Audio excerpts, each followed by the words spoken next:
கோரி, நீ செய்யறதெல்லாம் உனக்கே நியாயமா இருக்கா? சாதாரண நாள்ல போய் வேலை கேட்டாலே யாரும் கொடுக்க மாட்டாங்க. இப்படி மழை பெஞ்சுக்கிட்டு இருக்கப்ப நான் போய் வேலை கேட்டா யார் கொடுப்பா? கொஞ்ச நாள் பொறு, மழை விடட்டும், அப்புறமா வேலைக்கு போறதுக்கு முயற்சி பண்றேன். என்னது, மழை விட்டதுக்கு அப்புறம் வேலைக்கு போக முயற்சி பண்றீங்களா? அதுக்குள்ள உங்க மனைவி கோரி பட்னி கடந்தே செத்துருவா. இங்க பாருங்க காலேஜி, உங்களுக்கு வேலை கிடைக்குதோ இல்லையோ, வேலைக்கு போறதுக்கு முயற்சி பண்ணிக்கிட்டே இருங்க.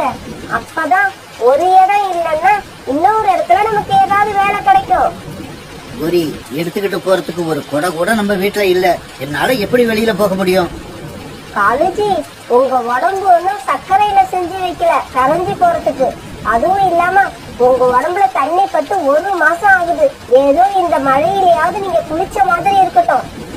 கோரி, இப்ப நான் வேலை தேட வெளியில போகணும், அவ்வளவுதானே? இப்பவே போறேன். அதுக்காக என்னோட பர்சனல் விஷயங்களை பத்தி நீ பேசக்கூடாது. இப்படி சொன்ன காலுக்காகவும் பிறகு கோபத்தோட வேலை தேடத்துக்காக வெளியில பறந்து போச்சு. அந்த காட்டுல வாழ்ந்து வந்த சோனா குருவி ஒரு சமோசா கடை ஒன்று வச்சிருந்தது. அந்த கடையில சமோசா, பகோடா இதையெல்லாம் தயார் பண்ணி சோனா குருவி வியாபாரம் பண்ணிக்கிட்டு இருந்தது. சோனா குருவி கடையில இருக்கிற பொருட்கள் எல்லாம் சுவையாவும் விலை மலிவாவும் இருக்கிறதால அந்த காட்டுல உள்ள நிறைய பறவைகள் சோனா குருவியோட கடைக்கு வாடிக்கையாளர்களா இருந்தாங்க.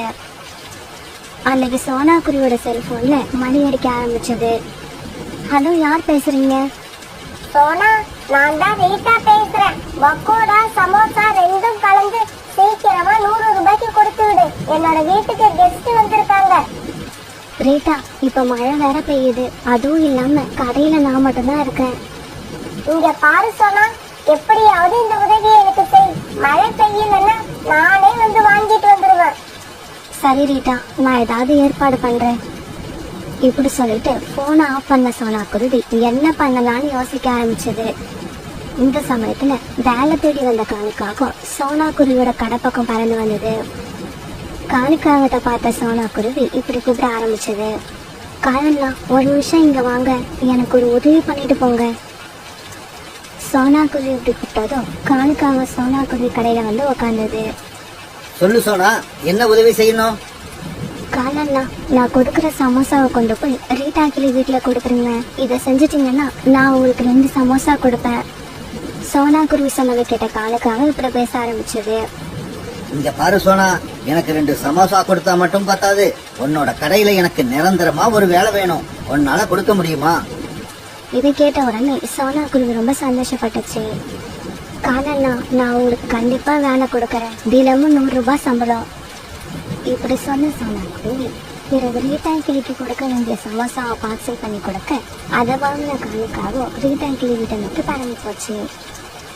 காலுக்காகத்துக்கிட்ட இருந்து சமோசா பார்சல் வாங்கிக்கிட்ட ரீட்டா கிளி 100 ரூபாய் காசு கொடுத்தது. இந்தாங்க 100 ரூபாய், இதை கொண்டு போய் சோனா குருவி கிட்ட கொடுத்துருங்க. பிறகு காலுக்காக அன்னைக்கு பூரா இதே மாதிரி 4-5 பறவைங்களோட வீட்டுக்கு போய் சமோசா பார்சலை கொடுத்துட்டு வந்தது. பிறகு சாயங்காலமா சோனா குருவி கிட்ட இருந்து 100 ரூபாய் பணமும் 2 சமோசாவும் வாங்கிட்ட காலுக்காக சந்தோஷமா வீட்டுக்கு போச்சு.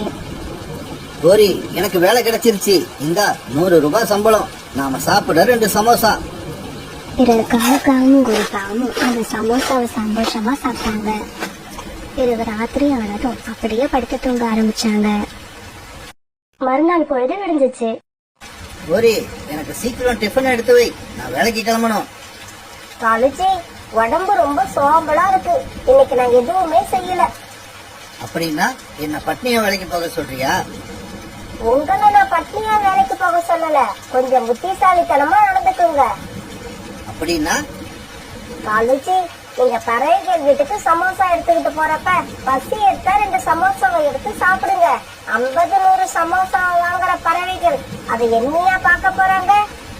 கோரி, இது நல்ல ஐடியா தான். இருந்தாலும் எனக்கு என்னவோ கொஞ்சம் பயமா இருக்கு. இதுல பயப்பட ஒண்ணுமே இல்ல காலேஜி. நாளைக்கு பறவைங்க சோனா குருவி கிட்ட ரிப்போர்ட் பண்ணா கூட நீங்க எண்ணி போடுறப்ப குறைச்சலா எண்ணி போட்டிருப்பீங்கன்னு பேசி சமாளிக்கணும். உன்னோட ஐடியா எல்லாம் சூப்பரா தான் இருக்கு. இன்னைக்கே இதை செயல்படுத்த பாக்குறேன். இப்படி நினைச்சுக்கிட்டே போன காலுக்காகவும் புறா வீட்டுக்கு சமோசா எடுத்துட்டு போகும்போது வழியில ஒரு இடத்துல உட்காந்து அதுல இருந்து 2 சமோசாவை எடுத்து சாப்பிட ஆரம்பிச்சது. பிறகு அந்த பார்சலை கொண்டு போய் புறா வீட்டுல கொடுத்துட்டு அதுக்கு உண்டான பணத்தை வாங்கிச்சு. அன்னைக்கு சாயங்காலம் வீட்டுக்கு வந்த காலுக்காகத்துக்கிட்ட கோரிக்காவை இப்படி பேச ஆரம்பிச்சது. காலுஜி, நீங்க மட்டும் சமோசாவை சாப்பிட்டா போதுமா? எனக்கு வேண்டாமா? இனிமே சமோசாவை சாப்பிடும் போது அதுல இருந்து எனக்கும் 2 எடுத்துக்கிட்டு வந்துருங்க. மறுநாள்ல இருந்து காலுக்காவை பார்சலை பிரிச்சு பழனில உட்காந்து அதை சாப்பிடறது மட்டும் இல்லாம கோரிக்காவத்துக்கும் 2 வீட்டுக்கு போறப்ப எடுத்துட்டு போச்சு. கோரி, இந்த சமோசாவை வச்சுக்க, கஸ்டமர் வீட்டுக்கு போறதுக்கே எனக்கு நேரம் ஆச்சு. இப்படி சொன்ன காலுக்காவும் உடனே கஸ்டமர் வீட்டுக்கு பறந்து போச்சு. நாளாக நாளாக எல்லா பறவைகளும் சமோசா குறையறத பத்தி பேச ஆரம்பிச்சாங்க. என்னங்க, இன்னைக்கு இந்த பார்சல்ல 4 சமோசா குறைச்சலா இருக்கு. சோனா கிட்ட இத பத்தி சொல்லுங்க. ராணி, பார்சல்ல குறைச்சலா இருந்துச்சுன்னு உனக்கு நல்லா தெரியுமா? உன் பையன் ராஜியை கேட்டு பாரு, அவன் எடுத்து சாப்பிட்டுருக்க போறான். ராஜி, நான் வந்து எடுத்து கொடுக்கறதுக்குள்ள உங்க யாரு சமோசா பார்சல் பிரிக்க சொன்னது? ரீட்டா, உண்மையிலேயே சொல்றேன், நான் அந்த பார்சலை தொட்டு கூட பார்க்கல. என்னது, தொட்டு கூட பாக்கலையா? நீங்க தொட்டு பார்க்காம எப்படி 4 சமோசா குறையும்? ஒருவேளை சோனா குருவி எண்ணிக்கையில விட்டு இருக்கலாம், ஆனா கண்டிப்பா நான் எடுக்கல. எல்லா பறவைகளும் இப்படி பேசிக்கிற விஷயத்த சில பறவைகள் சோனா குருவிக்கிட்டையும் வந்து சொன்னாங்க. சோனா, நான் உன்னை தப்பா சொல்லல. சமோசாவை எண்ணி போடுறப்ப ஒரு தடவைக்கு 2 தடவை நல்லா எண்ணி போடுங்கன்னு தான் சொல்றேன். என்னங்க, எல்லா பறவைகளும் இருந்து சாப்பிட வந்துட்டாங்க. இன்னும் சமோசா வரவே இல்ல. வந்துரும். நான் சோனா குருவி கிட்ட இப்பதான் போன் பண்ணி சொன்னேன். உடனே அனுப்பிடுறேன்னு சொல்லி இருக்கு. இங்க பாருங்க, நீங்க இங்க உட்கார்ந்துகிட்டு என்ன பண்றீங்க? சும்மா தானே இருக்கீங்க. போங்க, போய் உடனே சமோசாவை கையோட வாங்கிக்கிட்டு வாங்க. கழுகாக்கா திட்டின உடனே அந்த ஆண் கழுகு சோனா குருவி கடையை நோக்கி பறந்து போச்சு. இப்படி பறந்து போறப்ப காலுக்காக ஒரு இடத்துல ஒரு பார்சலை பிடிச்சு சமோசா சாப்பிட்டுக்கிட்டு இருக்காரு. அந்த கழுகு பாத்துக்கிட்டே போச்சு. இந்த காலுக்காகத்துக்கு எப்படி இவ்வளவு சமோசா கிடைச்சது? இந்த காகத்தால இவ்வளவு சமோசாவை சாப்பிட முடியுமா? இப்படி யோசிச்சுக்கிட்டே போன அந்த கழுகு சோனா குருவி கடைக்கு போய் சேர்ந்துருச்சு. சோனா, சீக்கிரமா சமோசா பார்சல் எடுத்துக்கொடு, அதை நானே எடுத்துக்கிட்டு போயிடுறேன். கழுகண்ணா, அதை நான் ஏற்கனவே காலண்ணா கிட்ட கொடுத்து விட்டுட்டேன். என்னது, கால் அண்ணன் கிட்ட கொடுத்து விட்டியா? அப்ப அந்த காலுக்காக வழியில உட்கார்ந்து சாப்பிட்டது எங்களுடைய சமோசா தானா? இப்பவே போய் பாக்குறேன். ஒருவேளை காலுக்காக சாப்பிட்டது எங்க சமோசாவா இருந்தா அத உயிரோட விட மாட்டேன். இப்படி நினைச்ச அந்த கழுகு நேரா தன்னோட வீட்டுக்கு பறந்து போச்சு. கழுகுண்ணா, நீங்க எதுக்கு நம்ம கடைக்கு போனீங்க? உங்களுக்கு வேலை வைக்க கூடாதுன்னு தான் நானே சமோசாவை எடுத்துக்கிட்டு வந்துட்டேன். எடுத்துக்கிட்டு வந்ததெல்லாம் சரி, நான் கொண்டு வர சொன்ன 200 சமோசா இதுல சரியா இருக்கா? என்ன திடீர்னு இப்படி கேட்டுட்டீங்க? எங்க கடையில எண்ணிக்கை ரொம்ப சரியா இருக்கும், ஒண்ணு கூட குறையாது. நான் இப்ப எண்ணி பார்க்க போறேன். அதுல 1 குறைஞ்சாலும் உன்னோட உடம்புல உள்ள பாகங்கள்லயும் 1 குறைஞ்சிடும். ஜாக்கிரதை. இப்படி சொன்ன கழுகாக்கா சமோசாவை எண்ணி பார்த்தப்ப அதுல 2 சமோசா குறைஞ்சது.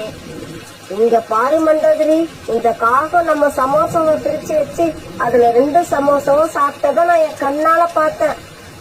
என்னங்க, இந்த காகம் சமோசாவை தின்னது கூட எனக்கு கோபம் இல்ல. இந்த காகங்கள் 2 பேரும் வாரத்துக்கு 1 நாள் தான் பல்லு விளக்குவாங்கன்னு கேள்விப்பட்டேன். இவங்க வாய்ப்பட்ட இந்த சமோசா எனக்கு தேவையே இல்ல. பிறகு அந்த கழுகுகள் 2 பேரும் சேர்ந்து காலுக்காக அடி வைத்து வாங்க ஆரம்பிச்சாங்க. அடிக்காதீங்க, என்ன அடிக்காதீங்க, என்ன மட்டும் அடிக்காதீங்க. நான் திருடுன சமோசாவை எல்லாம் என் கூட பங்கு போட்டு தின்ன கோரி வீட்டுல நிம்மதியா உட்கார்ந்துருக்கா. தயவு செய்து யாராவது ஒருத்தர் போய் அவளுக்கும் தண்டனை கொடுங்க. என்ன மட்டும் ஏன் அடிக்கிறீங்க?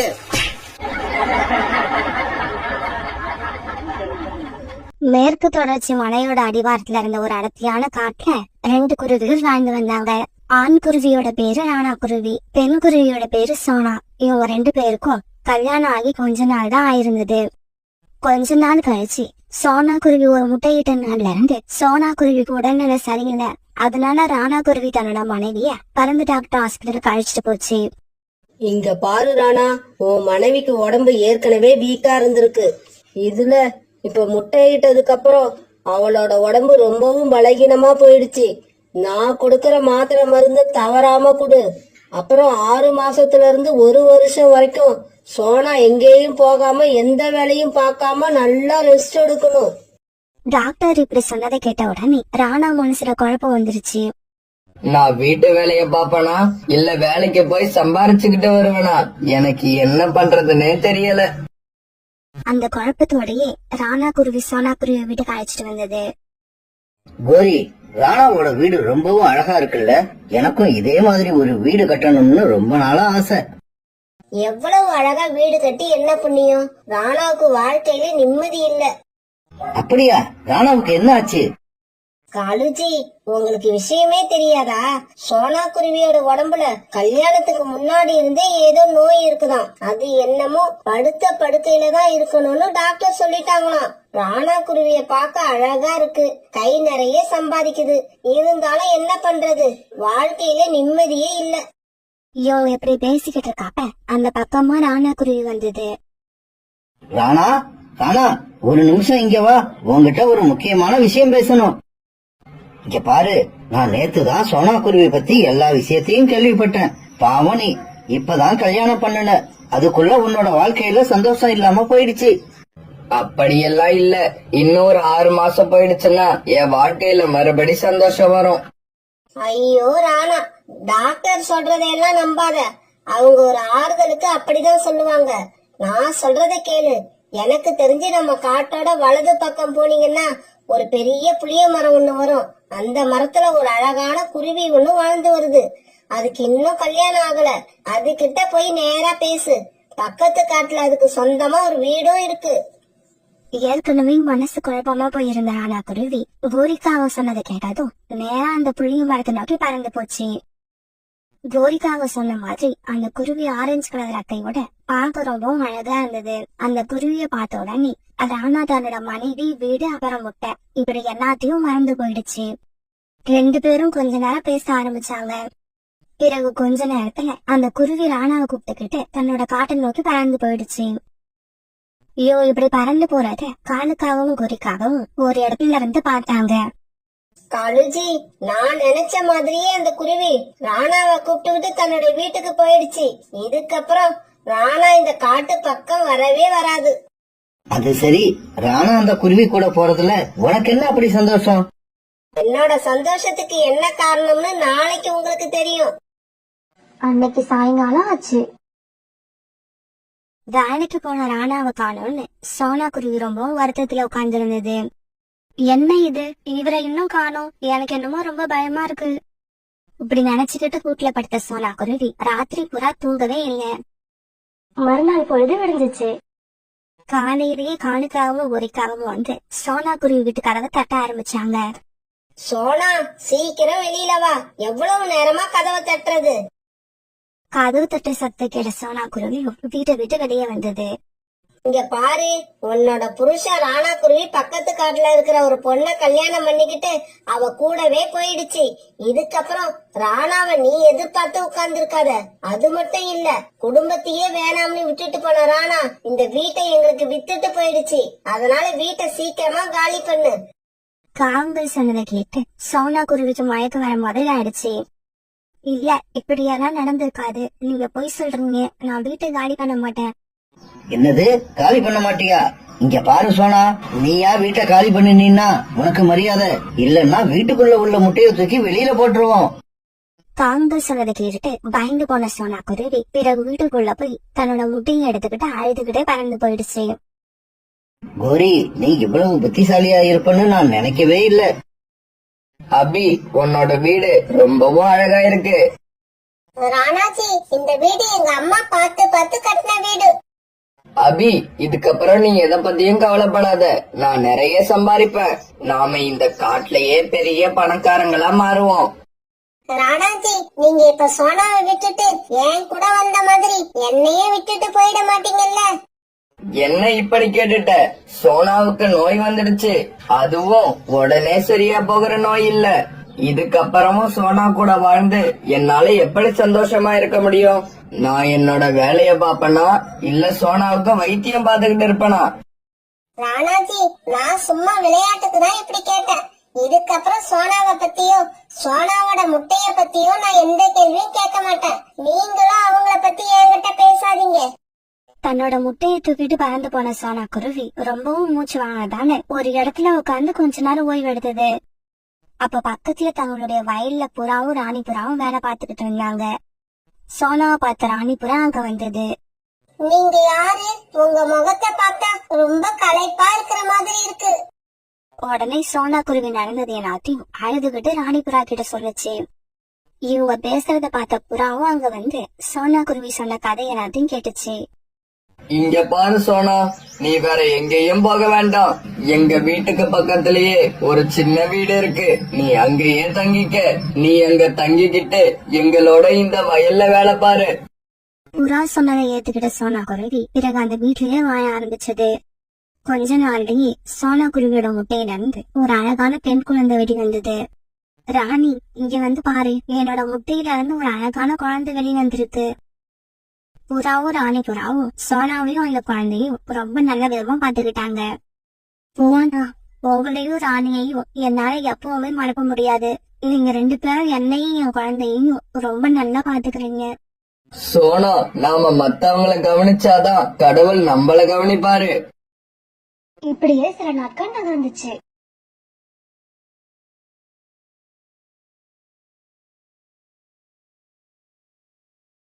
இப்ப பியூட்டி பெருசா வளர்ந்து நல்லா பறக்க ஆரம்பிச்சிடுச்சு.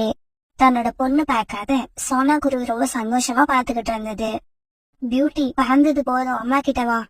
அம்மா அம்மா, இன்னும் கொஞ்ச நேரம் பறக்கிறோமா? எனக்கு பறக்கிறதுக்கு ரொம்ப ஜாலியா இருக்கு. நம்ம வாழ்க்கை எப்பவும் ஒரே மாதிரி இருக்காது. கஷ்டங்கள் வரும், இருந்தாலும் அது எப்பவும் இருக்காது. கொஞ்ச நாள்லயே அந்த கஷ்டம் சந்தோஷமா மாறும். அதே சமயம் சில பேரோட வாழ்க்கையில இப்படியும் நடக்கும். ஒரு நாள் மரம் வெட்டிக்கிட்டு இருக்கும் போது ராணா குருவி கையில இருந்து கோடாரி நழுவி அதோட கால்ல விழுந்து ஒரு கால் துண்டாயிடுச்சு. அபி, இதுக்கு மேல ஒன்னும் பண்ண முடியாது. ராணா எப்பவும் கூட்டுல படுத்துதான் இருக்கணும். அதுக்கு தேவையானதையெல்லாம் நீதான் கவனிச்சுக்கணும். இப்படி சொல்லிட்டு பருந்து டாக்டர் அங்க இருந்து பறந்து போயிட்டாங்க. அபி, எனக்கு மனசு ரொம்ப கஷ்டமா இருக்கு. நீங்க கஷ்டப்படுறதுக்கு இதுல என்ன இருக்கு? நியாயமா பார்த்தா நான் தான் ரொம்ப கஷ்டப்படணும். எல்லாம் என் தலை விதி. இப்படி கொஞ்ச நாள் ராணா குருவி தன்னோட வீட்டுல வச்சு பாத்துக்கிட்டா அபி ஒரு நாள் இப்படி பேச ஆரம்பிச்சது. இங்க பாருங்க ராணா, இப்ப நான் வேலைக்கு போக வேண்டியிருக்கு. அதனால உங்களை என்னால சரியா கவனிச்சுக்க முடியாது. நானும் அம்மாவும் ஆரம்பத்துல வாழ்ந்த கூடு ஒண்ணு இங்க பக்கத்துலதான் இருக்கு. உங்களை நான் அங்க கொண்டு போய் விட்டுறேன். தினமும் உங்களுக்கு தேவையான உணவையும் கொண்டு வந்து தாரேன். கொஞ்ச நாள் நீங்க அங்கேயே இருங்க. இப்படி சொன்ன அபி பிறகு ராணா குருவி அந்த கூட்டுல போய் படுக்க வச்சது. ஆரம்பத்துல கொஞ்ச நாள் உணவும் தண்ணீரும் கொண்டு வந்து ராணா குருவிக்கு கொடுத்த அபி இப்ப எல்லாம் அந்த கூட்டு பக்கம் வரதே இல்ல. இதையெல்லாம் நான் அனுபவிச்சே ஆகணும். சோனா குருவியையும் என்னோட முட்டையையும் தனியா தவிக்க விட்டுட்டு வந்த எனக்கு இந்த தண்டனை தேவைதான். சோனாவும் பியூட்டியும் இப்ப புறாவோட தர்பூசணி வயல்ல வேலை பார்க்க ஆரம்பிச்சிருந்தாங்க. இப்ப சோனா குருவி தனக்காக ஒரு அழகான சின்ன வீட்டையும் கட்டிக்கிச்சு. சோனா, நீ தனியா ஒரு வீட்டை கட்டினதை நினைச்சு எனக்கு ரொம்ப சந்தோஷமா இருக்கு. புறாண்ணா, இது எல்லாமே எனக்கு நீங்க கொடுத்த வாழ்க்கை. உங்களோட உதவி இல்லைன்னா என்னால எதுவுமே செஞ்சிருக்க முடியாது. ஒரு நாள் பியூட்டி பறந்து வந்துட்டு இருக்கும் போது ராணா குருவி அதை பார்த்துட்டு தான் பக்கத்துல கூப்பிட்டுச்சு. அங்கிள், சொல்லுங்க அங்கிள், எதுக்காக என்ன கூப்பிட்டீங்க? மகளே, எனக்கு ரொம்ப தாகமா இருக்கு. கொஞ்சம் தண்ணி கொண்டு வந்து கொடுக்கறியா? பியூட்டி கிட்டையும் இயற்கையாவே தன்னோட அம்மா மாதிரி எல்லாருக்கும் உதவி செய்யற குணம் இருந்தது. இதோ இப்பவே போய் எடுத்துக்கிட்டு வரேன் அங்கிள். இப்படி சொன்ன பியூட்டி பந்தீரம் மட்டும் எடுத்துக்கிட்டு வரல, அது கூடவே கொஞ்சம் தானியங்களையும் கொண்டு வந்தது. அங்கிள், உங்களை பார்த்தா பசியில இருக்கிற மாதிரி இருக்கு. இந்த தானியங்களை சாப்பிட்டுட்டு அப்புறமா இந்த தண்ணீரை குடிங்க. மகளே, உன்னை பெத்தவங்க கொடுத்து வச்சவங்க. உனக்கு ரொம்பவும் நல்ல மனசு. பிறகு அந்த இடத்த விட்டு பறந்து தன்னோட வீட்டுக்கு போன பியூட்டி தன்னோட அம்மா கிட்ட நடந்ததை சொல்லுச்சு. பியூட்டி, நீ சொல்றதை கேட்கும் போது எனக்கு மனசு ரொம்ப சந்தோஷமா இருக்கு. நீ எப்பவுமே மத்தவங்களுக்கு உதவி செய்யற விஷயத்துல இதே மாதிரி நடந்துக்கணும். பிறகு அடிக்கடி பியூட்டி அந்த பக்கம் போற பேரு ராணா குருவிக்கு தண்ணீரும் உணவு கொண்டு போய் கொடுக்க ஆரம்பிச்சது. பியூட்டி, இன்னைக்கு நானும் உன் கூட வரேன். நீ ரொம்ப நாளா உதவி செஞ்சிட்டு இருக்க அந்த அங்கிள எனக்கும் பார்க்கணும் போல இருக்கு. பிறகு தண்ணீரையும் தானியங்களையும் எடுத்துக்கிட்டு பியூட்டி போனப்ப கூடவே சோனா குருவியும் போச்சு. அன்னைக்கு ராணாக்குருவியோட உடல்நிலை ரொம்ப மோசமா இருந்தது. அங்கிள், உங்களை பார்க்க இன்னைக்கு எங்க அம்மாவும் வந்திருக்காங்க. சோனா நீயா? டியூட்டி நம்மளோட பொண்ணா? பியூட்டி, நீ இவருக்காகவா இத்தனை நாள் உணவும் தண்ணீரும் கொண்டு வந்து கொடுத்த? அம்மா, நீங்க ஏன் அழுவுறீங்க? இந்த அங்கிள் உங்களுக்கு ஏற்கனவே தெரியுமா? பியூட்டியோட அப்பா, நான் கஷ்டப்பட்டதை விட நீங்க ரொம்ப அதிகமா கஷ்டப்படுறீங்க. இதை என்னால பார்க்க முடியல. இப்ப சோனா குருவி ராணா குருவி 2 பேருமே கண்ணீரை அடக்க முடியாம அழுதுகிட்டே இருந்தாங்க. மகளே, உனக்கு நான் அங்கிள் இல்ல, நான் உன்னோட அப்பா. உங்க அம்மா கிட்ட பேசுற தகுதி எனக்கு இல்ல. உங்க அம்மா கிட்ட சொல்லி என்ன மன்னிக்க சொல்லு, இல்லன்னா என்னோட ஆத்மா சாந்தி அடையாது. இப்படி சொன்ன ராணா குருவி தன்னோட கண்ணை நிரந்தரமா மூடிக்கிச்சு. அந்த காட்டுல 2-3 நாட்களா மழை தொடர்ந்து பெஞ்சுக்கிட்டே இருந்தது. மழை இப்படி தொடர்ந்து பெய்யறத பார்த்த எல்லா பறவைகளும் தங்களோட கூட்டுல பயந்துகிட்டே உட்கார்ந்துருந்தாங்க. நிறைய பறவைகள் பயத்தோட மட்டும் இல்ல, பசியோடவும் உட்கார்ந்துருந்தாங்க. ஏன்னா மழை தொடர்ந்து பெஞ்ச காரணத்தால அவங்களால உணவு தேட வெளியில போக முடியல. அவங்க வீட்டுல சேமிச்சு வச்சிருந்த உணவும் தீர்ந்து போயிருந்தது. காலேஜி, இதுக்கு மேல என்னால தாங்க முடியாது. பசி வயித்த கிள்ளுது. கோரி, எனக்கு கூட தான் பசிக்குது. நம்மளோட பசி நமக்கு தான் தெரியுது, இந்த மழைக்கு தெரிய மாட்டேங்குது.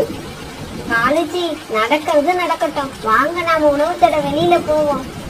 ஆமா, வீட்டுக்குள்ள இருந்தா பட்னி கிடந்தே செத்துருவோம். வெளியில போனாலாவது உணவு கிடைச்சு நாம உயிர் பிழைக்க சான்ஸ் இருக்கு. இப்படி பேசிக்கிட்டே காலுக்காகவும் கோரிக்காகவும் உணவு தேட வெளியே கிளம்பினாங்க. இப்படி போன காலுக்காகவும் கோரிக்காகவும் கிட்டத்தட்ட அந்த காட்டையே சுத்தி வந்துட்டாங்க. பாவம், அவங்களுக்கு எந்த உணவும் கிடைக்கல. காலேஜி, என்ன நம்ம நிலைமை இந்த அளவுக்கு மோசமாயிடுச்சு? கோரி, வயிறு இவ்வளவு பசியா இருக்கிறப்ப மழையில நனைஞ்சுக்கிட்டு இப்படி உட்கார்ந்து இருக்கிறது ரொம்ப கொடுமை. இதுக்கு பேசாம வீட்லயே இருந்திருக்கலாம். காலேஜி, நான் சொல்றத கேளுங்க. இங்க பக்கத்துலதான் புறா வீடு இருக்கு. வாங்க, அங்க போய் ட்ரை பண்ணி பாப்போம். இப்படி போனவங்க புறா வீட்டு வாசல் கதவை தட்டினாங்க. என்னங்க, இந்த மழையில யாரு வந்து கதவு தட்டுறது? ராணி, இந்த மழையில இப்படி கதவு தட்டுற சத்தம் கேட்டுச்சுன்னா அது கண்டிப்பா காலுகோரியா தான் இருக்கும். இப்படி சொன்ன புறா கதவை திறந்து விட பிறகு காலுக்காகவும் கோரிக்காகவும் புறா வீட்டுக்குள்ள வந்தாங்க. புறா, நாங்க நேத்துல இருந்து எதுவுமே சாப்பிடல. வயிறு ரொம்ப பசிக்குது. சாப்பிட ஏதாவது இருந்தா கொடு. ராணி, உங்க வீட்டுல சாப்பிட ஏதாவது இருக்கா? பசியில எங்களுக்கு மயக்கமே வந்துடும் போல இருக்கு. கோரி, எங்க கிட்ட இருந்தா கண்டிப்பா உங்களுக்கு கொடுப்போம். ஆனா என்ன பண்றது, எங்களுக்கே சாப்பிட எதுவும் இல்ல. இந்த மழை காலத்துக்காக நாங்க சேமிச்சு வச்சிருந்த உணவையும் யாரோ வந்து திருடிட்டு போயிட்டாங்க. அப்படி திருடிட்டு போன அந்த பறவை நல்லாவே இருக்காது, நாசமா போயிடும். புறா வீட்டுல இருந்த தானியங்களை திருடிட்டு போனது காலுக்காகவும் கோரிக்காகவும் தான். அதனால ராணி புறா இப்படி சொன்ன உடனே எதுவும் பேசாம மௌனமா இருந்தாங்க.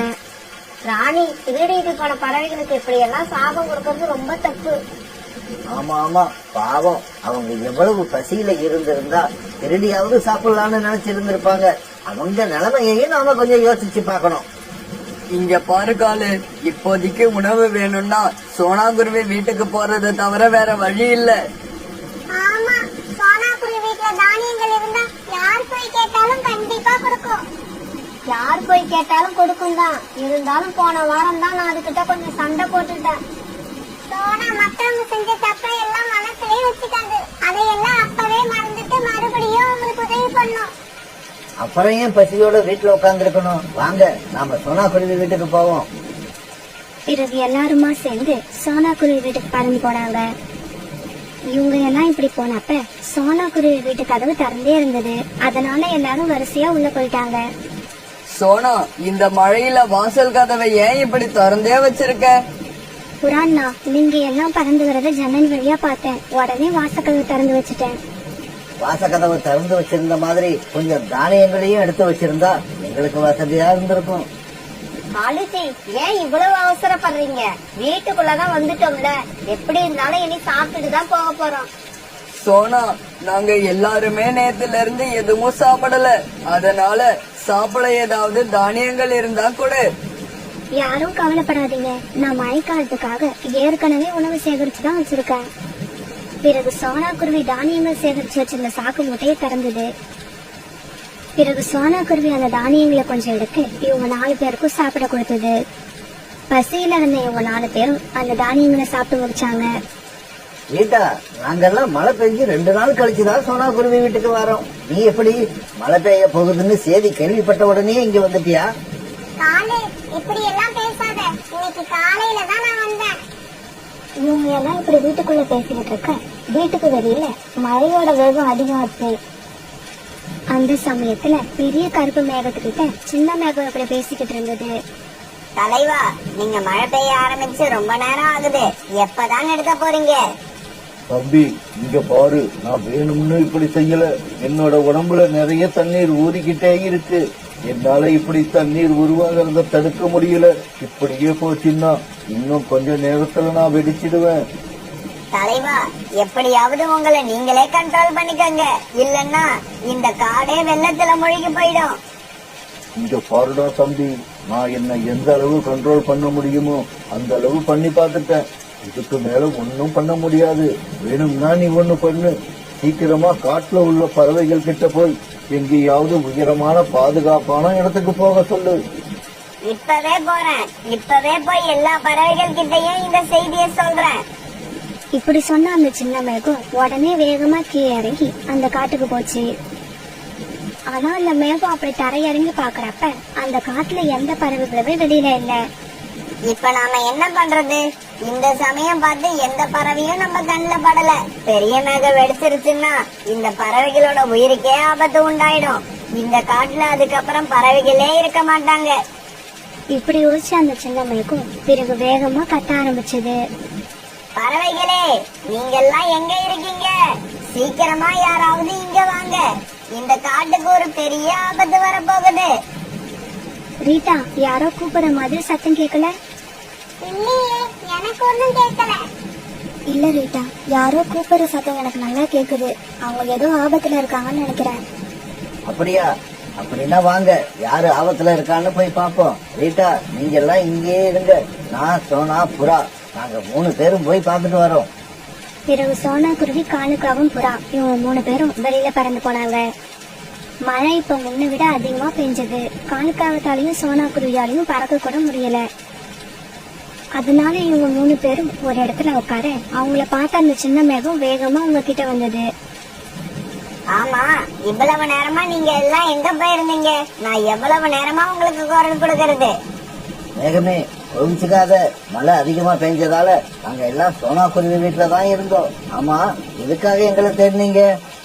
இங்க பாருங்க, இப்ப மழை பெஞ்சுகிட்டு இருக்க பெரிய கருப்பு மேகத்துள்ள தண்ணீரோட இருப்பு அதிகமாயிடுச்சு. அதனால அது எந்த நேரமும் வெடிச்சு செதறலாம். அப்படி வெடிச்சிடுச்சுன்னா இந்த காடே தண்ணீர்ல மூழ்கிடும். இந்த விஷயத்த சொல்லதான் நான் உங்களை தேடிக்கிட்டு இருந்தேன். சீக்கிரமா எல்லாரும் பாதுகாப்பான இடத்துக்கு போய் சேர்ந்துருங்க. என்னது, மேகம் வெடிக்க போகுதா? ஏன் அப்படி நடக்குது? ஒவ்வொரு கருப்பு மேகத்திலையும் தண்ணீர் தானா சுரக்க ஆரம்பிக்கும். குறிப்பிட்ட நேரம் கழிச்சு அந்த தண்ணீர் சுரக்கிறது தானா நின்னுடும். எதிர்பாராத விதமா இந்த கருப்பு மேகத்துல தண்ணீர் சுரக்கிறது நிக்கவே இல்ல. அதனால அதுக்குள்ள நிறைய தண்ணீர் தேங்கிடுச்சு. இவ்வளவு நீரை அந்த மேகத்தால கட்டுப்படுத்த முடியாது. கட்டுப்படுத்த முடியலன்னா உடனே அந்த மேகம் வெடிச்சு செதறிடும். இதுல இருந்து நாங்க தப்பிக்கணும்னா மலை பக்கம் போயிடலாமா? அங்க போனா எங்களுக்கு ஒன்னும் ஆபத்து இல்லையே. ஆமா, அதுதான் சரி. நீங்க 3 பேரும் மத்த பறவைகளை கூப்பிட்டுக்கிட்டு மலை பக்கம் போயிடுங்க. அங்க போனாதான் நீங்க உயிர் தப்பிக்கலாம். பேசிக்கிட்டே இருக்காதீங்க, சீக்கிரமா கிளம்புங்க. சின்ன மேகம் இப்படி சொன்ன உடனே காலுக்காவும் சோனா குருவி, புறா இவங்க 3 பேரும் அங்க இருந்து பறந்து போனாங்க. ஆமா, உங்களை கூப்பிட்டது யாரு? யாராவது அந்த ஆபத்துல இருக்காங்களா? அங்க யாரும் ஆபத்துல இல்ல. நாம தான் இப்ப பெரிய ஆபத்துல இருக்கோம். ஆமா, நாம எல்லாரும் இந்த இடத்த காலி பண்ணிட்டு போய் ஆகணும். சோனா, என்ன வந்ததுல இருந்து நீனும் காலுவும் எங்களை பயமுறுத்திக்கிட்டே இருக்கீங்க? ரீட்டா, ஒரு பெரிய கருப்பு மேகம் இன்னும் கொஞ்ச நேரத்துல வெடிக்க போகுது. ஒரு மேகம் வந்துதான் இப்ப இந்த செய்தி எங்களுக்கு சொல்லுச்சு. இப்படி சொன்ன சோனா குருவி பிறகு எல்லா விஷயத்தையும் தெளிவா மற்ற பறவைகள் கிட்ட எடுத்து சொல்லுச்சு. நாம இப்ப எங்க போறது? எப்படி உயிர் தப்பிக்கிறது? யாரும் பதட்டப்படாதீங்க. நாம இப்ப உடனே கிளம்பி மலை பக்கம் போனா உயிர் தப்பிக்கலாம். பிறகு எல்லா பறவைகளும் சோனா குருவி வீட்டுல இருந்த தானியங்களை எடுத்துக்கிட்டு அங்க இருந்து மலைப்பகுதியை நோக்கி பறந்து போனாங்க. முடியாது. இதுக்கு மேல என்னால என்ன கட்டுப்படுத்த முடியாது. நான் இப்ப வெடிக்க போறேன். இப்படி சொல்லிக்கிட்டே இருந்த அந்த பெரிய கருப்பு மேகம் திடீர்னு வெடிச்சு தீர்ந்துச்சு. அந்த மேகத்துல இருந்து தண்ணீர் அருவி மாதிரி கீழே கொட்டுச்சு. அந்த தண்ணீர் கீழே கொட்டினதால அந்த காடே வெள்ளத்துல மூழ்கி போயிடுச்சு. ஆனா அந்த சமயத்துல எல்லா பறவைகளும் மலைப்பகுதியில பாதுகாப்பா உட்கார்ந்துருந்தாங்க. சோனா, நம்ம வர்றப்ப ஒரு பெரிய சத்தம் கேட்டது. அது என்ன சத்தம்? பெரிய மேகம் வெடிச்சிருக்கும்னு நினைக்கிறேன். நல்ல வேளை அந்த சின்ன மேகம் நமக்கு இந்த செய்தியை வந்து சொல்லுச்சு. இல்லாட்டி நாம எல்லாரும் அந்த வெள்ளத்துல மாட்டி உயிரிழந்திருப்போம். இந்த மழை எப்ப விடும் யாருக்காவது தெரியுமா? இந்த கேள்விக்கு அவங்க யார்கிட்டயும் பதில் இல்ல.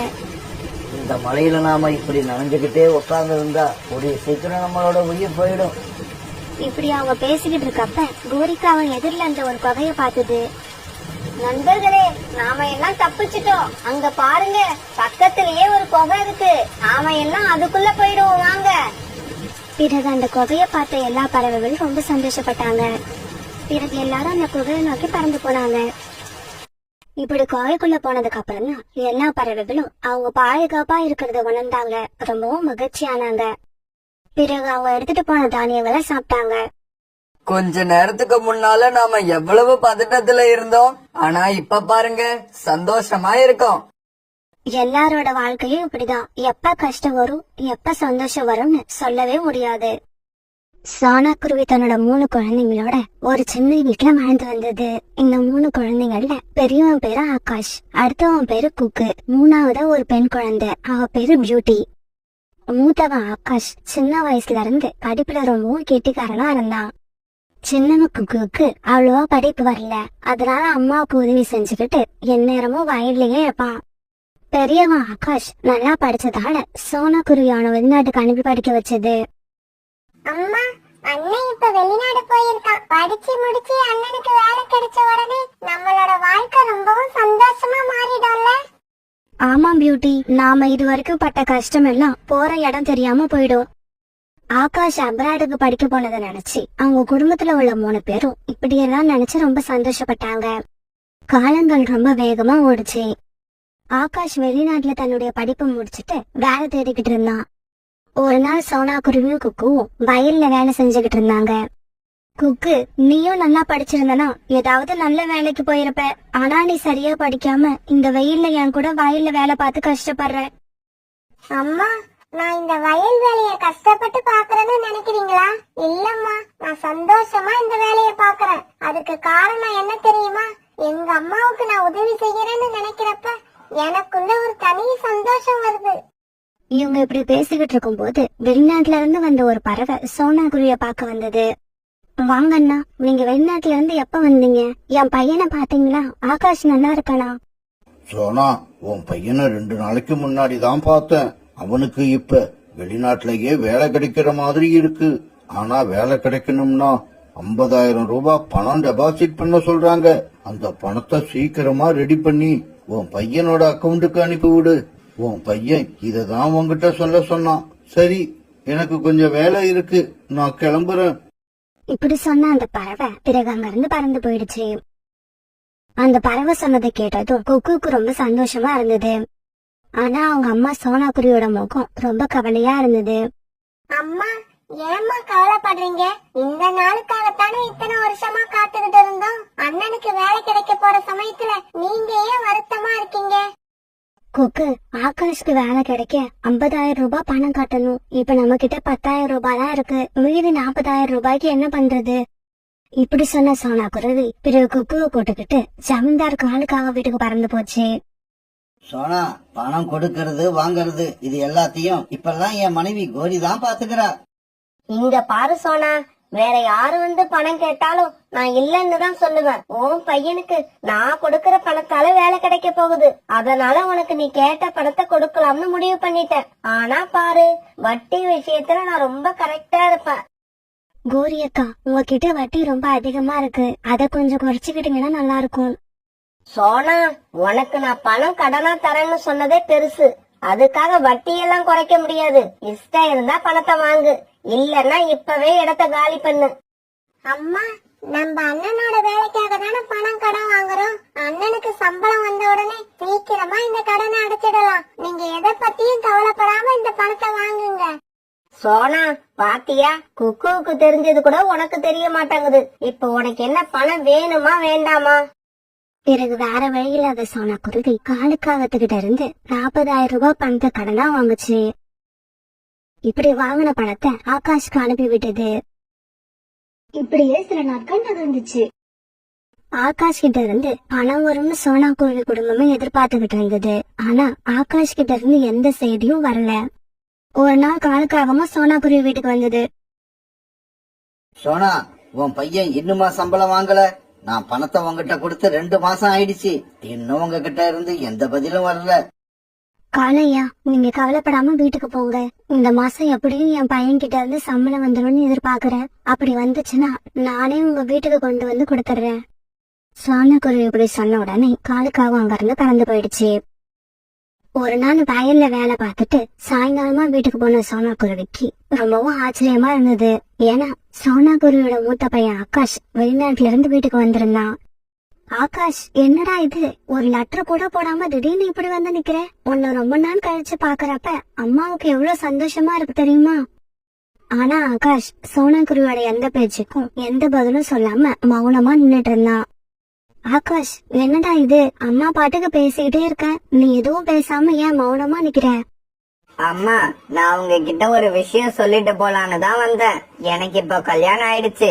என் கூட வேலை பாக்குற ஒரு பொண்ண நான் கல்யாணம் பண்ணிக்கிட்டேன். ஆகாஷ் இப்படி சொன்னதை கேட்ட சோனா குருவிக்கு ஏமாற்றமா தான் இருந்தது. இருந்தாலும் அதை வெளியில காட்டிக்கல. பரவாயில்ல ஆகாஷ், உன் மனசுக்கு பிடிச்ச பொண்ணதானே கல்யாணம் பண்ணிக்கிட்ட, அதனால ஒண்ணும் தப்பு இல்ல. அப்புறம் ஏன்டா அந்த பொண்ணு வீட்டுக்கு அழைச்சிட்டு வரல, நீ மட்டும் வந்திருக்க? அம்மா, அவ சிட்டில பிறந்து சிட்டிலேயே வளர்ந்தவ. அதனால அவ இந்த காட்டை பார்க்கவே விருப்பப்படல. அதுவும் இல்லாம இதுக்கப்புறம் நானும் இங்க வரமாட்டேன். ஆகாஷ், உனக்கு கல்யாணம் ஆன செய்திய சொல்லதான் இங்க நீ வந்தியா? அதுக்கு நீ இப்ப வராமலேயே இருந்திருக்கலாம். அப்படி இல்லம்மா, நான் இப்ப இங்க வந்ததுக்கும் ஒரு காரணம் இருக்கு. நமக்கு சொந்தமா இருக்கிற வயல்ல பாதி வயல் எனக்கு தானே வரணும். அந்த வயலை வித்து பணத்தை எடுத்துக்கிட்டு போகலாம்னு தான் வந்தேன். ஆகாஷ், உனக்கு வேலை கிடைக்கிறதுக்காக இங்க கால் ஜமீன் ஐயா கிட்ட 40,000 ரூபாய் கடன் வாங்கி அனுப்பி இருக்காங்க. அந்த பணத்தையாவது கொடுத்துட்டு போ. என்னடா குக்கு இப்படி பேசுற? நான் இருக்கிறது என்ன இந்த மாதிரி காடுன்னு நினைச்சியா? அது சிட்டிடா. அங்க விலைவாசி எல்லாம் ரொம்ப அதிகம். அதனால இப்ப என்னால எந்த பணமும் கொடுக்க முடியாது. இப்படி சொன்ன ஆகாஷ் சோனா குருவிக்கு சொந்தமா இருந்த வயல்ல பாதி வயல வித்துட்டு அந்த பணத்தை எடுத்துக்கிட்டு நகரத்தை நோக்கி பார்க்க ஆரம்பிச்சான். சோனா குருவியால் நடந்ததை எல்லாம் தாங்கவே முடியல. தன்னோட கூட்டுல படுத்துக்கிட்டு அழுதுகிட்டே இருந்தது. அம்மா, கவலைப்படாதீங்க அம்மா, நான் இருக்கேன். வயல்ல இரவு பகலா கஷ்டப்பட்டு வேலை பார்த்தேன்னா இந்த கடனை எல்லாம் ஒரே வருஷத்துல அடைச்சிடலாம். சோனா குருவியோட பையன் ஆகாஷ் ஊருக்கு வந்துட்டு போன விஷயத்த கேள்விப்பட்ட ஜமீன்தாரோட மனைவி கோரிக்காகவும் சோனா குருவியோட வீட்டுக்கு வந்துருச்சு. இங்க பாரு சோனா, உன்னையும் குக்குவையும் நம்பி பணம் கொடுக்கல. மூத்த பையன் ஆகாஷ் வெளிநாட்டுல வேலை பாக்குறான். எப்படி இருந்தாலும் பணத்தை திருப்பி கொடுத்துருவான்னு நினைச்சேன். ஆனா உங்களுக்கும் அவனுக்கும் இதுக்கப்புறம் சம்பந்தம் இல்லைன்னு எனக்கு இப்பதான் தெரிஞ்சது. மரியாதையா நான் கொடுத்த பணத்தை சரியா 2 மாசத்துக்குள்ள திருப்பி கொடுத்துடு.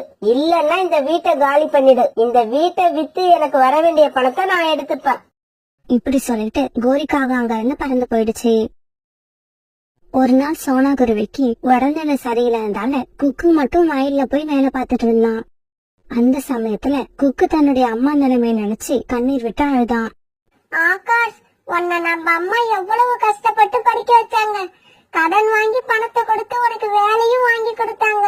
ஆனா நீ கொஞ்சம் கூட நன்றியும் இல்லாம அம்மாவை ஏமாத்திட்டு போயிட்ட. நான் கஷ்டப்பட்டு உழைச்சி என்னைக்காவது ஒரு நாள் எங்க அம்மாவை சந்தோஷமா வச்சுட்டு பண்ணி எனக்கு நம்பிக்கை இருக்கு. ஆனா நீ அம்மாவுக்கு பண்ண துரோகத்துக்கு என்னைக்காவது ஒரு நாள் பதில் சொல்லிதான் ஆகணும். இப்படி தனக்கு தானே பேசிக்கிட்டு குக்கு துக்கம் தாங்காம அழ ஆரம்பிச்சான். குக்கு இப்படி அழுதுட்டு இருக்கிறத பார்த்த பக்கத்துல இருந்த கத்திரிக்காய் செடி இப்படி பேச ஆரம்பிச்சது. தம்பி தம்பி, நீ பேசுனது எல்லாத்தையும் நான் கேட்டுக்கிட்டதா இருந்தேன்.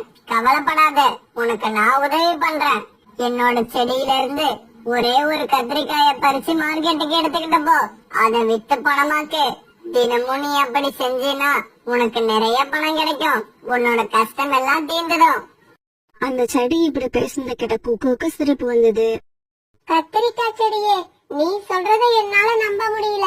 தினமும் ஒரு கத்திரிக்காயை பறிச்சு கொண்டு போய் மார்க்கெட்ல வித்தா எனக்கு என்ன பணம் கிடைக்க போகுது? அதை வச்சு நான் எப்படி என்னுடைய கடனை எல்லாம் அடைக்க முடியும்? இங்க பாரு தம்பி, நான் சொன்னதை செய். உன்னோட கடன் தீருதா இல்லையான்னு அப்புறமா பாரு. இன்னும் ஒரு விஷயம், என்னோட கத்திரிக்காய உன்னால கையில தூக்கிக்கிட்டு போக முடியாது. ஒரு வண்டியில ஏத்திக்கிட்டு போ. என்னது, ஒரு கத்திரிக்காயை எடுத்துக்கிட்டு போறதுக்கு வண்டியா? இங்க பாரு தம்பி, நான் சொன்னதை செய். அப்பதான் நீ உன்னோட கடனை எல்லாம் அடைக்கலாம். பிறகு குக்கு அந்த கத்திரிக்காய் செடி சொன்ன மாதிரியே ஒரு வண்டி எடுத்துட்டு வந்து அதுல ஒரு கத்திரிக்காய பறிச்சு வச்சு தந்துகிட்டு போக ஆரம்பிச்சது. என்ன ஆச்சரியம், குக்கு அந்த வண்டியை தந்துகிட்டு மார்க்கெட்டுக்கு போய் சேரும் போது அந்த கத்திரிக்காய் ரொம்ப ரொம்ப பெரிய கத்திரிக்காயா மாறி இருந்தது. மார்க்கெட்ல உள்ளவங்க எல்லாருமே அந்த கத்திரிக்காய ரொம்பவும் ஆச்சரியமா பார்த்தாங்க. பிறகு அந்த ஆச்சரியமான கத்திரிக்காய வாங்க எல்லாரும் போட்டி போட அந்த கத்திரிக்காய் ரொம்பவும் அதிகமான விலைக்கு விற்பனை ஆச்சு. குக்கு இதை எதிர்பார்க்கவே இல்ல, ரொம்பவும் சந்தோஷப்பட்டான். பிறகு மறுபடியும் அந்த கத்திரிக்காய் செடிக்கிட்ட வந்து அந்த கத்திரிக்காய் செடிக்கு தன்னோட மனசார நன்றி சொன்னான்.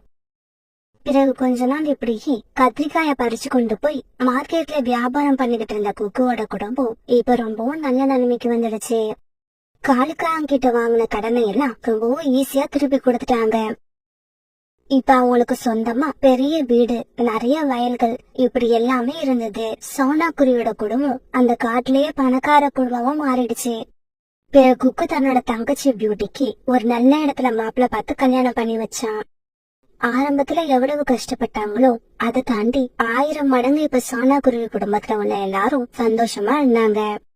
ஒரு நாள் இவங்க எல்லாரும் இப்படி உட்கார்ந்து பேசிட்டு இருக்கும் போது வாசல் கதவு யாரோ தட்டுற சத்தம் கேட்டது. இப்படியே சில நாட்கள் நகர்ந்துச்சு. ஒரு நாள் இவங்க எல்லாரும் இப்படி உட்கார்ந்து பேசிட்டு இருக்கும் போது வாசல் கதவு யாரோ தட்டுற சத்தம் கேட்டது. அம்மா, நீங்க வெளியில வந்து பாருங்க, ஆகாஷும் அண்ணியும் வந்திருக்காங்க. தன்னோட வீட்டு வாசல்ல ஆகாஷ பார்த்த சோனா குருவிக்கு ரொம்பவும் கோபமா வந்தது. ஆகாஷ், எந்த முகத்தை வச்சுக்கிட்டு இப்ப எங்க வீட்டுக்கு வந்திருக்க? உன்னையும் உன்னோட மனைவியையும் நாங்க பார்க்க விரும்பல, தயவு செய்து திரும்பி போயிடு. அம்மா, எங்களை மன்னிச்சிடுங்க. நாங்க செஞ்ச ஒரு பெரிய தப்பால எங்க 2 பேருக்கும் வேலை போயிடுச்சு. எங்களுக்கு இப்ப அங்க யாருமே வேலை கொடுக்கல. எங்க போறதுன்னே தெரியல. உங்களை விட்டா எங்களுக்கு வேற யாரும் இல்ல. தயவு செய்து எங்களை மன்னிச்சு உங்க கூட சேர்த்துக்கோங்க. இங்க பாரு ஆகாஷ், நீ செஞ்ச துரோகத்தை நான் எப்பவுமே மறக்க முடியாது. நீ எங்களை ஏமாத்தி விட்டுட்டு போன உடனே நான் தற்கொலை பண்ணிக்கிட்டு சாகலாம்னு இருந்தேன். ஆனா குக்கு கொடுத்த தைரியத்தால் தான் இப்ப நான் உயிரோட இருக்கேன். நீ எங்க வேணாலும் போ, எப்படி வேணாலும் இரு, நான் உன்னை மன்னிப்பேன்னு மட்டும் கனவு கூட காணாத. சோனா குருவி இப்படி சொல்லியும் ஆகாஷும் ஆகாஷோட மனைவியும் அந்த இடத்தை விட்டு போகல, கண்ணீர் விட்டு அழுதுகிட்டே நின்னாங்க. அம்மா, நீங்க அனுமதிச்சீங்கன்னா இந்த சமயத்துல நான் ஒண்ணு சொல்லணும்னு ஆசைப்படுறேன். சொல்லுடா குக்கு, உன்னோட விருப்பம் என்னவோ அதை சொல்லு.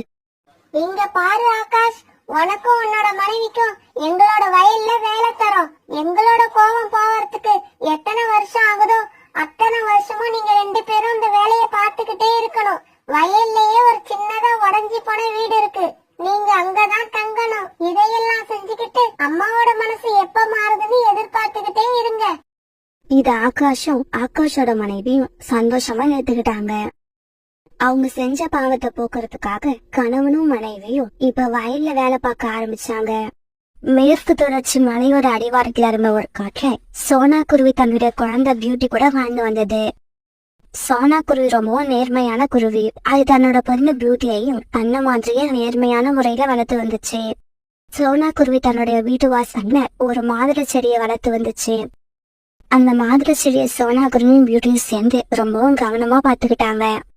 பியூட்டி, நான் உணவு தேட கிளம்புறேன், நீ இந்த மாதுளை செடிக்கு தண்ணீர் கொண்டு வந்து ஊத்து. அம்மா, இந்த செடிக்கு நேத்து தாமா தண்ணி எடுத்துட்டு வந்து ஊத்தணும், இன்னைக்குமா ஊத்தணும்? பியூட்டி, நாம கூட தான் நேத்து தண்ணீர் குடிச்சோம், ஆனா நமக்கு இன்னைக்கும் தாகம் எடுக்குது. தாகம் எடுத்த உடனே தண்ணீர் குடிக்கிறோம். நம்மள மாதிரிதான் இந்த மரமும், அதுக்கும் தினமும் தாகம் எடுக்கும், அதுவும் தினமும் தண்ணீர் குடிக்கணும்.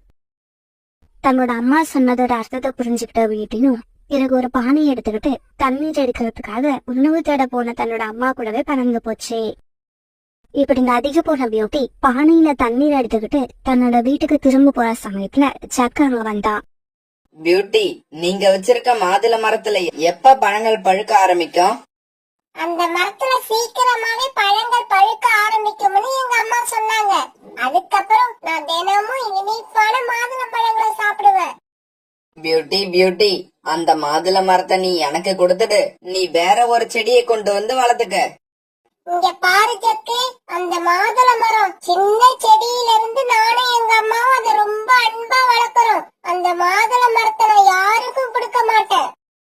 இப்படி சொன்ன பியூட்டி பிறகு தண்ணி பானை எடுத்துக்கிட்டு தன்னோட வீட்டுக்கு திரும்பி போயிடுச்சு. பியூட்டி இப்படி சொன்ன உடனே ஜக்குவுக்கு கோபம் வந்துச்சு. உடனே அவன் தன்னோட வீட்டுக்கு பறந்து போனான். அம்மா அம்மா, பியூட்டி தன்னோட வீட்டுல வளர்த்துக்கிட்டு இருக்க மாதுளை மரம் எனக்கு வேணும். அதுல இருந்து வர பழங்களை நான் தான் சாப்பிடணும்.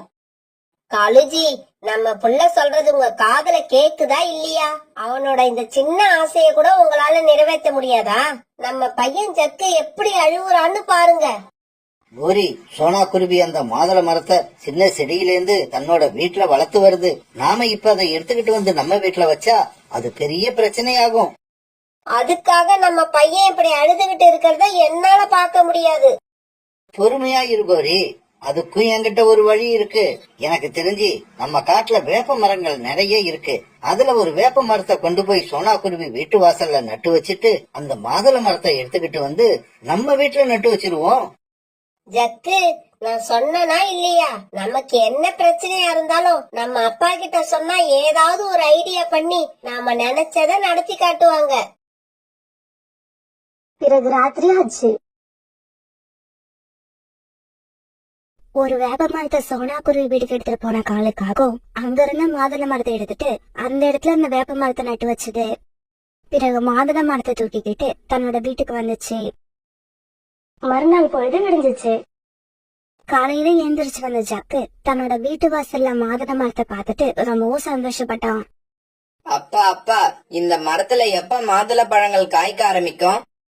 ஜக்கு, இந்த மரத்துல இப்பதான் சின்ன சின்னதா பூ வைக்க ஆரம்பிச்சிருக்கு. இன்னும் கொஞ்ச நாள்ல இதுல காய்கள் காய்க்க ஆரம்பிச்சிரும். அப்பா அப்பா, பியூட்டி இந்நேரம் அந்த வேப்ப மரத்தை மாதுளை மரம்னு நினைச்சு ரொம்ப அக்கறையா அதுக்கு தண்ணி கொண்டு வந்து ஊத்திக்கிட்டு இருக்கோம். அத நினைச்சா எனக்கு சிரிப்பு சிரிப்பா வருது. அம்மா, நதிக்கு தண்ணி எடுக்க போனப்ப அங்க ஜக்க பார்த்தேன். நம்ம வீட்டுல இருக்க மாதுளை மரத்தை அவனுக்கு வேணும்னு அவன் என்கிட்ட கேட்டான். நான் கொடுக்க முடியாதுன்னு சொல்லிட்டு வந்துட்டேன். பியூட்டி, ஜக்குவோட அப்பாவும் அம்மாவும் எப்படியோ அதே மாதிரிதான் அவனும் இருக்கான். அடுத்தவங்க வச்சிருக்க பொருள் மேலதான் அவங்க எப்பவும் ஆசைப்படுவாங்க. இப்படியே சில நாட்கள் நகர்ந்துச்சு. பியூட்டி ஒரு நாள் தான் வீட்டுல இருந்த மரத்துக்கிட்ட போனா. அப்ப அந்த மரத்துல பச்சை கலர்ல சின்ன சின்னதா வேப்பங்காய்கள் காய்ச்சிருந்தது. அதை பார்த்த பியூட்டிக்கு ரொம்பவும் குழப்பமா இருந்தது. மாதுளை பழம் உருண்டை உருண்டையா தானே இருக்கும். இது என்ன இந்த மரத்துல இருக்கிற காய்கள் ரொம்பவும் சின்னதா இருக்குதே. இந்த விஷயத்த பத்தி அம்மா கிட்ட இப்பவே கேட்டாகணும். அம்மா அம்மா, இந்த மாதுளம் காய்களை பாருங்க. இப்படிப்பட்ட மாதுளம் காய்களை நான் இது வரைக்கும் பார்த்ததே இல்ல. பியூட்டி, இது மாதுளை மரமே கிடையாது, இது வேப்ப மரம். ஆனா நம்ம வீட்டுல மாதுளை செடியை தான் கொண்டு வந்து வச்சேன்.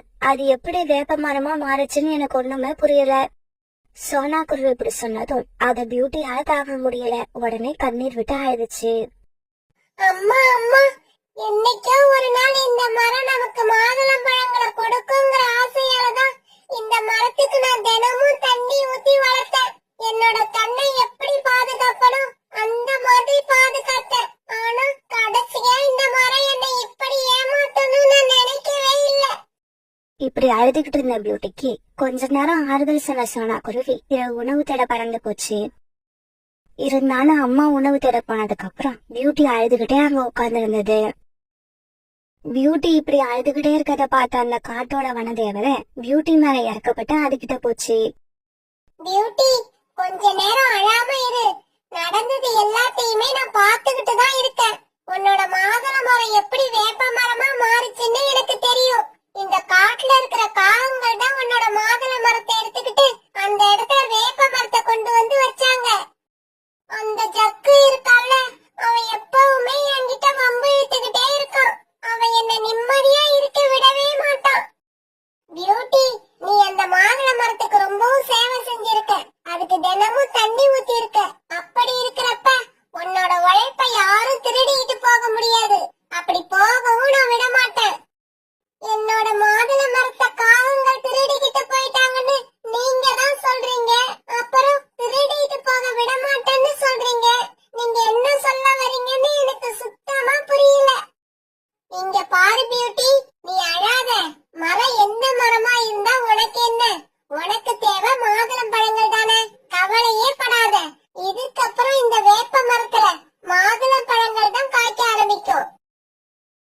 இப்படி சொன்ன அந்த தேவதை பிறகு தான் கையில இருந்த மந்திர கோலை அந்த மரத்தை நோக்கி நீட்டுச்சு.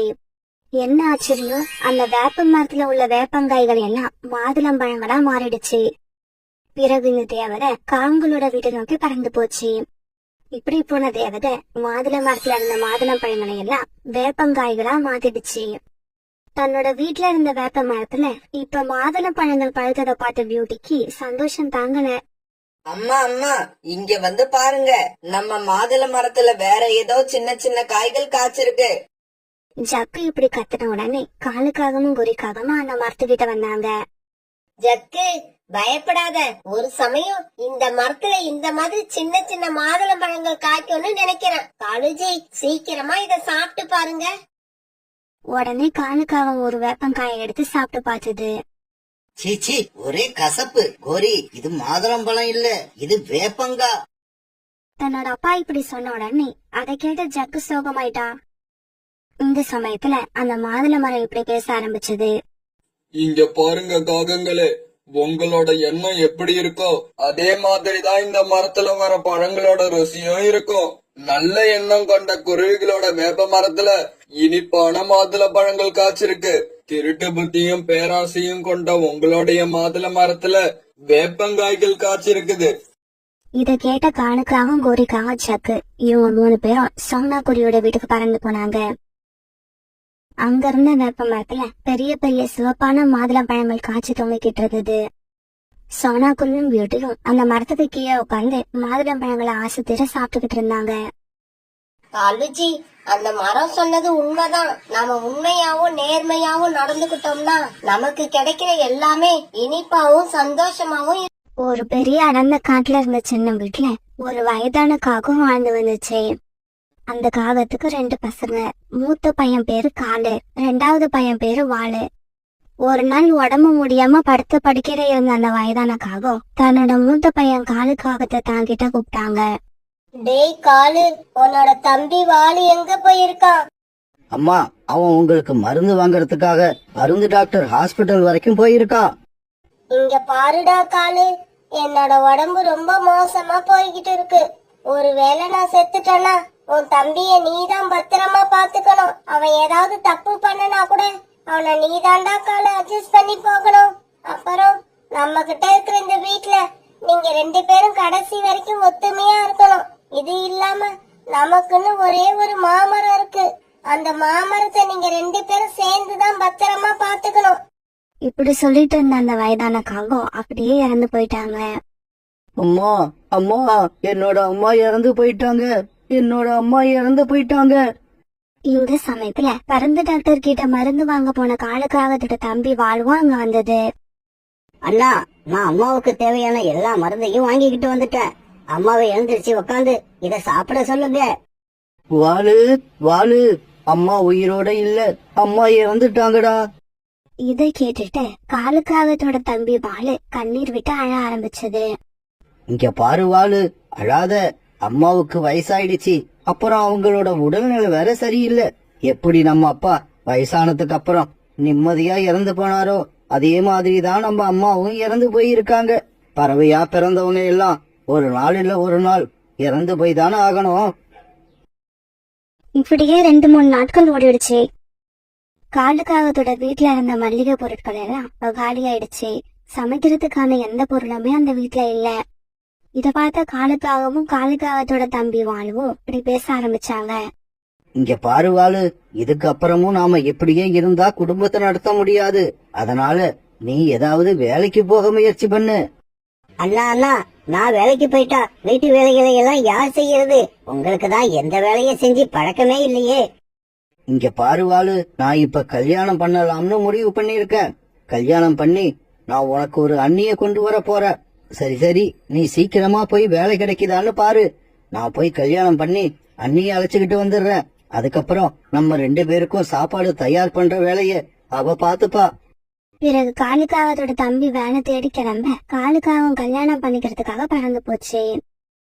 கோரி, நாம இப்ப கல்யாணம் பண்ணிக்கலாம். என்னோட தம்பி கிட்ட எல்லா விஷயத்தையும் சொல்லிட்டேன். நீங்க சொல்றத பார்த்தா கல்யாணத்துக்கு அப்புறம் உங்க தம்பி நம்ம கூடவே இருப்பாருன்னு நினைக்கிறேன். இங்க பாரு கோரி, என்னோட தம்பியை இப்பவே வெளியில அனுப்பணும்னு நினைக்காத. கொஞ்ச நாள் இப்படியே நம்ம கூட இருக்கட்டும். நேரம் பார்த்து ஏதாவது ஐடியா பண்ணி அவனை வீட்டை விட்டு வெளியே அனுப்புவோம். இங்க பாருங்க காலேஜி, நம்ம வீட்ல நம்ம 2 பேரும் தவிர வேற யாரு இருந்தாலும் எனக்கு பிடிக்காது. கோரி, சின்ன வயசுல இருந்து நானும் என் தம்பியும் ஒன்னா வளர்ந்துட்டோம். அதனால அவனை உடனே வெளியே அனுப்ப முடியாது. கொஞ்ச நாள் பொறுத்துக்க, நானே அவனை வீட்டை விட்டு வெளியே அனுப்புறேன். பிறகு ஒரு நாள் காலுக்காவத்துக்கும் கோரிக்காவத்துக்கும் நல்லபடியா கல்யாணம் நடந்து முடிஞ்சது. அன்னைக்கு சாயங்காலம் காலுக்காவன் தன்னோட மனைவி கோரிக்காவத்தை கூப்பிட்டுக்கிட்டு தன்னோட வீட்டுக்கு பறந்து போச்சு. இதுதான் உங்க தம்பியா? ஆமா கோரி, இதுதான் என் தம்பி வாலு. காலு அண்ணா, இதுதான் என்னோட அண்ணியா? என்ன நீ என்ன பார்த்து அண்ணியான்னு கேக்குற? ஏன் என்ன பார்க்க உனக்கு எப்படி இருக்கு? வீட்டுக்கு வேலை செய்ய வந்த வேலைக்காரி மாதிரி இருக்கா? ஐயோ அண்ணி, நான் அப்படி நினைக்கல. அப்பன்னா அதை விட கேவலமா நினைச்சியா? ஐயோ அண்ணா, நீங்க என்ன இப்படி பேசுறீங்க? எனக்கு அண்ணி நம்ம வீட்டுக்கு வந்தது எப்படி தெரியுமா இருக்கு? நம்ம அம்மா மறுபடியும் உயிரோட வந்த மாதிரி எனக்கு சந்தோஷமா இருக்கு. இவன் மனசுல எதை வச்சுக்கிட்டு இப்படி எல்லாம் பேசுறான்? நம்மள பார்க்க கிழவி மாதிரி இருக்குன்னு மறைமுகமா சொல்றான் போல இருக்கு. இங்க பாருவாளு, நீ வேலைக்கு போய் சம்பாதிக்கவும் செய்யணும், நான் சொல்ற வீட்டு வேலைகளையும் செய்யணும். கோரி, நீ இந்த வீட்டுல சமையல் மட்டும் பண்ணுனா போதும். மத்தபடி பாத்திரம் கழுவுறது, வீட்டை சுத்தம் பண்றது, படி எல்லா வேலையையும் இந்த வாலு பாத்துப்பான். பிறகு மறுநாள்ல இருந்து காலையில சீக்கிரமா எழுந்திருச்சு வாலு வேலைக்கு கிளம்பி போயிடும். வாலு ஒரு பெரிய ஹோட்டல்ல சப்ளையரா வேலை பார்த்துக்கிட்டு இருந்துச்சு. வாலு வேலைக்கு கிளம்பி போய் ரொம்ப நேரம் வரைக்கும் காலுக்காகவும் கோரிக்காகவும் தூங்கிட்டே இருப்பாங்க.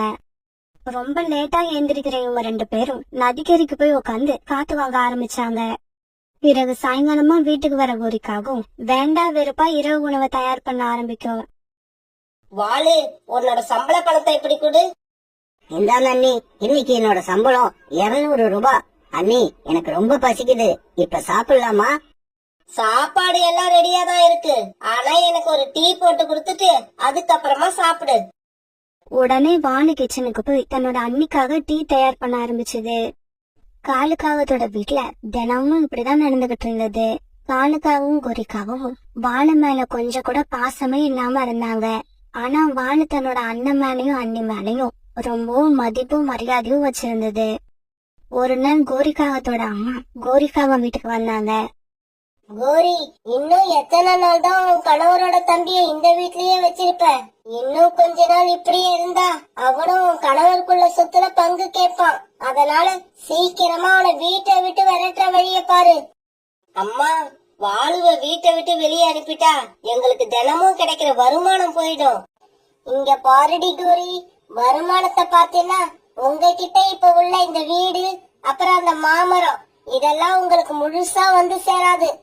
அப்புறம் வருமானம் என்னடி வருமானம்? உன்னோட கணவர் காலுவ சம்பாதிக்க சொல்லு. அப்பதான் நீ நான் நினைச்ச மாதிரி இந்த வீட்டுல சந்தோஷமா இருக்க முடியும். கோரிக்காவ தன்னோட அம்மா சொன்னதையெல்லாம் மனசுல வாங்கிட்டு பாலுவ வீட்டு விட்டு வெளியே அனுப்ப தயாராயிடுச்சு. அன்னைக்கு சாயங்காலம் ஆச்சு.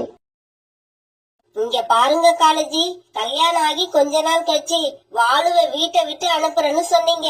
ஆனா இப்ப அந்த நினைப்பே உங்க மனசுல இல்ல. கோரி, வாழை வீட்டை விட்டு அனுப்பிட்டா பிறகு தினமும் நமக்கு சம்பாரிச்சு கொண்டு வந்து கொடுக்க போறது யாரு? அத மறந்துட்டியா? காலேஜி, நான் எதையும் மறைக்கல. வாளு எவ்வளவு சம்பாதிச்சுக்கிட்டு வந்து கொடுத்தாலும் அது நமக்கு தேவையில்லை. அப்புறம் எனக்கு சம்பாதிச்சு கொடுக்க நீங்க இருக்கிறப்ப நான் ஏன் வாளுவோட சம்பளத்தை எதிர்பார்க்கணும்? இப்ப வாளு வர நேரம் தான். வாளு வந்த உடனே வீட்டை விட்டு வெளியே போக சொல்லிடுங்க. அப்படி சொல்லல, நான் வீட்டை விட்டு வெளியே போற மாதிரி ஆயிடும். அன்னைக்கு வேலையில இருந்து வீட்டுக்கு திரும்ப வந்த வாலு கிட்ட காலுக்காக இப்படி பேச ஆரம்பிச்சது. இங்க பாரு வாலு, இதுக்கப்புறம் நீ இந்த வீட்டுல இருக்க முடியாதுன்னு நினைக்கிறேன். அதனால நீ உனக்காக தனியா ஒரு வீட்டை கட்டிக்க. அண்ணா, என்ன இப்படி சொல்லிட்டீங்க? நான் என்ன தப்பு பண்ணல? எதுக்காக இப்படி பேசுறீங்க? நான் ஏதாவது தப்பு பண்ணி இருந்தா என்ன மன்னிச்சிடுங்க. அதெல்லாம் ஒண்ணும் இல்ல. இந்த வீடு ரொம்பவும் சின்னதா இருக்கு, அதனாலதான் உன்னை வேற வீடு கட்டிக்க சொல்றேன். அண்ணா, கண்டிப்பா நீங்களா இப்படி பேச மாட்டீங்க. யாரோ சொல்லி கொடுத்துதான் இப்படி எல்லாம் பேசுறீங்க. வாலு இப்படி சொன்னதை கேட்டுட்டு கோரிக்காகவும் அங்க வந்துடுச்சு. எதுக்காக யாரோன்னு மறைமுகமா சொல்ற? தைரியமா அண்ணி தான் இப்படி பேச சொல்லிருக்காங்கன்னு நேருக்கு நேரா என்கிட்ட சொல்லு. அண்ணி, நீங்களும் இப்படி பேசுவீங்கன்னு நான் நினைக்கவே இல்லை. அப்படியா? உன்னோட அண்ணி தான் இப்ப வாயை திறந்து சொல்ற. நல்லா பாத்துக்க. இதுக்கப்புறம் நீ இந்த வீட்டுல இருக்க கூடாது. இப்பவே கிளம்பு. இந்த வீட்டை விட்டு நான் எப்படி போறது? இந்த வீட்டுல எனக்கும் பங்கு இருக்குன்னு எங்க அம்மா சொல்லியிருக்காங்க. அம்மாவே உயிரோட இல்லாதப்ப அவங்க சொன்னதை வச்சு என்ன பண்ண போற? இவ்வளவு திமிரா பேசுற நீ. இதுக்கப்புறம் இந்த வீட்டுல இருக்க கூடாது. இந்த வீட்டை விட்டு இப்பவே கிளம்பு. பிறகு வேற வழி இல்லாத பாலு அந்த வீட்டை விட்டு அழுதுகிட்டே பறந்து போச்சு. அண்ணனும் அண்ணியும் இப்படி வீட்டை விட்டு அனுப்பினதுக்கு அப்புறம் பாலுவோட மனசு ரொம்ப கஷ்டப்பட்டுச்சு. இருந்தாலும் எல்லாத்தையும் சகிச்சுக்கிட்ட பாலு சீக்கிரமாவே தனக்காக ஒரு அழகான சின்ன வீட்டை கட்டிக்கிச்சு. இப்படியே சில நாட்கள் நகர்ந்துச்சு. இந்த இடைப்பட்ட காலத்துல கோரிக்காக முட்டையிட்டு அதுல இருந்து குழந்தையும் வெளிவந்துடுச்சு. காலத்தாகவும் கோரிக்காகவும் அந்த குழந்தைக்கு ஜக்குன்னு பேர் வச்சு ரொம்பவும் பாசமா வளர்த்து வந்தாங்க. இங்க பாருங்க காலுஜி, இந்த வீடு, நம்ம கிட்ட இருந்த மாமரம் எல்லாத்தையும் அடகு வச்சு பணத்தை வாங்கி செலவு பண்ணிட்டோம். இதுக்கப்புறமும் நீங்க வீட்லயே உட்கார்ந்து இருக்கிறது சரியில்லை. போங்க, போய் ஏதாவது வேலை பார்த்து சம்பாதிச்சுக்கிட்டு வாங்க. இங்க பாரு கோரி, யார பார்த்து வேலைக்கு போக சொல்ற? என்ன பார்த்து எங்க அம்மா கூட இந்த வார்த்தைய சொன்னது இல்ல. உன் பேச்ச கேட்டுக்கிட்டு என் தம்பிய வீட்டை விட்டு அனுப்புனது எவ்வளவு பெரிய தப்புன்னு எனக்கு இப்பதான் புரியுது. இங்க பாருங்க, வேலை பார்த்து நீங்க பணம் சம்பாதிச்சுக்கிட்டு வந்தீங்கன்னா வீட்டுல இருப்பேன். இல்லன்னா என் குழந்தைய தூக்கிக்கிட்டு எங்கேயாவது போயிடுவேன். அவசரப்படாத கோரி, போறேன். போய் ஏதாவது வேலை கிடைக்குதான்னு தேடி பாக்குறேன். இப்படி சொன்ன காலுக்காக இஷ்டமே இல்லாம வேலை தேடுறதுக்காக வீட்டை விட்டு வெளியில பறந்து போச்சு. பிறகு ஒரு நாள் திடீர்னு ஜக்குவுக்கு உடல்நிலை சரியில்லாம போயிடுச்சு. பேச்சு மூச்சு இல்லாம அப்படியே மயங்கி கீழே கிடந்தான். காலேஜி, நம்ம பையனோட நிலைமைய பாருங்க. இப்ப உடனே இவனை டாக்டர் கிட்ட அழைச்சிட்டு போகணும். ஆனா நம்ம கிட்ட இப்ப 100 ரூபாய் கூட பணம் இல்ல. கோரி, நானே இன்னைக்குதான் முதலா வேலைக்கு போக போறேன். இப்படி திடீர்னு 2000 ரூபாய் பணம் கேட்டா என்கிட்ட எப்படி இருக்கும்? நான் ஜக்குவை தூக்கிக்கிட்டு பருந்து டாக்டர்கிட்ட போய் கடன் சொல்லியாவது மருந்து வாங்கிட்டு வரேன். இப்படி சொன்ன கோரி உடனே ஜக்குவை தூக்கிக்கிட்டு பறந்து டாக்டர் ஹாஸ்பிட்டலுக்கு பறந்து போச்சு. இங்க பாரு கோரி, ஜக்குவுக்கு தேவைப்படுற மருந்து 2000 ரூபாய். அவ்வளவு பணத்தை உன்னை நம்பி என்னால கடனா கொடுக்க முடியாது. பணத்தை எடுத்துக்கிட்டு வந்து கொடுத்துட்டு மருந்த வாங்கிக்கிட்டு போ. அம்மா அம்மா, என் பையனோட உயிரை காப்பாத்த அவசரமா 2000 ரூபாய் தேவைப்படுது. கோரி, திடீர்னு இப்படி என்கிட்ட வந்து கேட்டா நான் 2000 ரூபாய்க்கு எங்க போவேன்? இவ்வளவு தூரம் பறந்து என்ன பார்க்க வந்ததுக்கு வேற யார்கிட்டயாவது போய் கேட்டு இருக்கலாம். காலுக்காகவும் கோரிக்காகவும் யார் யார்கிட்டயோ போய் பணம் கேட்டு பார்த்தாங்க. ஆனா யாருமே உங்களுக்கு பணம் கொடுக்கல. இத நினைச்சு காலுக்காகவும் கோரிக்காகவும் தங்களுடைய வீட்டு வாசல்ல உட்கார்ந்து அழுதுகிட்டு இருந்தாங்க. அந்த சமயத்துல இந்த விஷயத்தை கேள்விப்பட்ட வாளு அங்க வந்தது. அண்ணே, அண்ணி, ஜக்குவுக்கு உடல்நல சரியில்லைன்னு யார்கிட்டயோ போய் பணம் கேட்டு இருக்கீங்க. உங்களுக்கு நான் ஒருத்த உயிரோட இருக்கிறது ஞாபகம் வரவே இல்லையா? உங்க 2 பேரையும் நான் அப்பா அம்மாவா நினைக்கிறேன். நீங்க அழுதுகிட்டு இருக்கிறத என்னால வேடிக்கை பார்க்க முடியாது. இந்தாங்க, இந்த பாத்தை எடுத்துக்கிட்டு போய் ஜக்குவை குணப்படுத்துங்க. இப்படி சொன்ன வாளு அவங்களுக்கு தேவையான பணத்தை கொடுத்தது. வாளு, என்ன மன்னிச்சிடு. மனசாட்சியே இல்லாம உன்னை வீட்டை விட்டு வெளியே அனுப்புன. ஆனா நீ மனசுல எதையுமே வச்சுக்காம இந்த இக்கட்டான சமயத்துல எங்களுக்கு நீயா வந்து உதவி பண்ற. அண்ணி, இப்படி எல்லாம் பேசி நேரத்தை வீணாக்காதீங்க. சீக்கிரமா ஜக்குவை தூக்கிக்கிட்டு ஹாஸ்பிட்டலுக்கு போங்க. உடனே காலுக்காகவும் கோரிக்காகவும் ஜக்குவை தூக்கிக்கிட்டு ஹாஸ்பிட்டலுக்கு போனாங்க. இப்படி ஜக்குவை தூக்கிக்கிட்டு ஹாஸ்பிட்டலுக்கு போறப்பதான் காலுக்காகத்துக்கும் கோரிக்காகத்துக்கும் ஒரு உண்மை தெரிய வந்துச்சு. நல்ல உள்ளம் கொண்டவங்களுக்கு நாம என்னதான் வெறுப்ப காட்டி கெடுதல் பண்ணினாலும் நாம ஆபத்துல இருக்கிறப்ப அவங்களா வந்து உதவி பண்ணுவாங்க. ஏன்னா அவங்களுடைய இயல்பே கஷ்டத்துல இருக்கிறவங்களுக்கு உதவி பண்றதுதான். சோனா, சோனா, என்ன காப்பாத்து. எனக்கு வலி தாங்கல. இந்த மரத்துக்கு கீழே இருக்கிற என்ன சீக்கிரமா வெளியில எடு, இல்லன்னா என்னோட உயிர் போயிடும். ரீட்டா, அழாத. என்னால தனியா இங்க மரத்தை தூக்க முடியாது. இரு, நான் போய் காலனையும் கோரியக்காவையும் அழைச்சிட்டு வரேன். அவங்க வீடு இங்க பக்கத்துலதான் இருக்கு. இப்படி சொன்ன குருவி அங்கிருந்து வேகமா பறந்து போச்சு. கோரியக்கா, காலனுங்க கூப்பிட்டுக்கிட்டு சீக்கிரமா வாங்க. ரீட்டா மேல ஒரு பெரிய மரக்கில விழுந்து அது உயிருக்கு போராடிக்கிட்டு இருக்கு. என்னால தனியா அந்த கிளைய தூக்க முடியல. நீங்களும் கொஞ்சம் வந்து உதவி பண்ணுங்க. சோனா, இப்பவாவது எங்களை பத்தி தெரிஞ்சுக்கிட்டியா? இந்த காட்டுலயே வலுவான பறவைகள் நாங்க தான். அதனாலதான் யாருக்கு என்ன ஆபத்து வந்தாலும் நீங்க எல்லாம் எங்களை தேடி வரீங்க. காலண்ணா, இதெல்லாம் அப்புறம் பேசிக்கலாம். முதல்ல நீங்க வந்து ரீட்டாவோட உயிரை காப்பாத்துங்க. இங்க பாரு சோனா, உன்னோட அவசரத்துக்கெல்லாம் எங்களால ஆட முடியாது. காலேஜ் சொன்ன மாதிரி எங்களோட திறமையையும் பெருமையையும் இப்பயாவது புரிஞ்சுக்கிட்டு எங்களுக்கு என்ன மரியாதை கொடுக்கணுமோ அதை கொடுங்க. இங்க பாருங்க காங்களே, கடைசி வரைக்கும் இப்படியே இருக்கலாம்னு நினைக்காதீங்க. கஷ்டங்கிறது மத்தவங்களுக்கு மட்டும் இல்ல, உங்களுக்கும் ஒரு நாள் வரலாம். இங்க பாரு சோனா, வார்த்தையை அளந்து பேசு. உனக்கு தான் பேச தெரியும்னு பேசுறியா? காலேஜி, இங்க பாத்தீங்களா? அதாவது நாம கஷ்டப்படணும், அத பார்த்து ரசிக்கணுங்கிறதுதான் மத்த பறவைகளோட ஆசை. இங்க பாரு சோனா, எங்களுக்கு எந்த கஷ்டம் வந்தாலும் நாங்களே சமாளிச்சுப்போம். நீங்க ஒண்ணும் வந்து எங்களுக்கு உதவி செய்யணும்னு தேவையில்லை. தயவு செய்து இப்ப இடத்த காலி பண்ணு.